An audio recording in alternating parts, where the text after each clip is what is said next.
Basta't napansin nyo pong lumiit ang talbos at nangangalawang, yan, may brood mites na po yan, napasok na po kayo. Mapansin nyo po at medyo nakaka-recover na naman po ang kanya talbos. Ano ba yung karaniwang tumatamang sakit sa ating halamang sili? Kaya nangungulit yung talbos.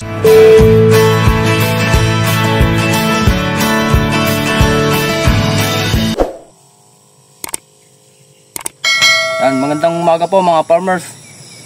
Ngayon po ay mag-spray po tayo ngayong umaga. Dahil ang ating sili po ay inatake na naman ng makukulit na brood mites. Yan mga farmers, medyo napasok po tayo ng brood mites. After makalipas po ang 4 na araw, inulitan po natin siya ng spray ng AgriGuard. May active ingredients na abamectin. Mapansin nyo po medyo nakaka-recover na naman po ang kanya talbos. Medyo bumalik-balik na. Yan po sa mga nabanggit kong mga gamot, alternate nyo lang po. Yan. Ano ba yung karaniwang tumatamang sakit sa ating halamang sili? Kaya nangungulit yung talbos.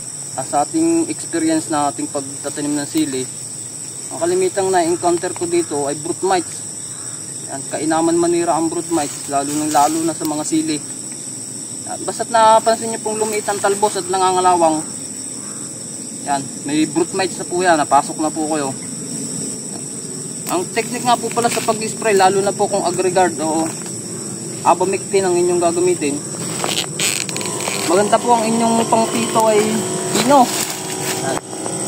Pailalim po. Pailalim, ibabaw at ilalim. Para po tamaan yung mga insekto. Yan, diskarte lang po ang kailangan para direkta nating tamaan ng mga insekto.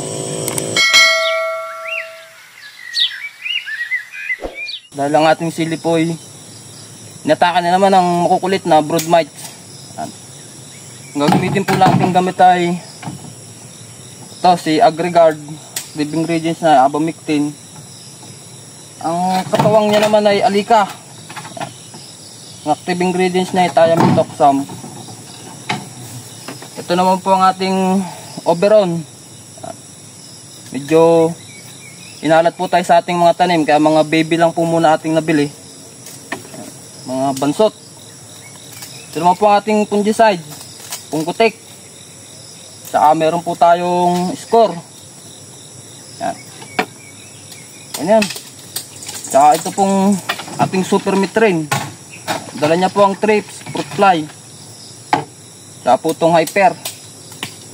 Yan, meron din po tayong titan. Saka ang ating isa po nga po palang pulyara, itong iSmart Boom Flower. Ito po, alternate po ito sila lahat. Lahat po ito sila magkakaiba ng active ingredients. Dito na lang po ang ating video. Sana po yun yung nagustuhan. Huwag niyo pong kalimutan mag-subscribe sa aming YouTube channel. Maraming salamat.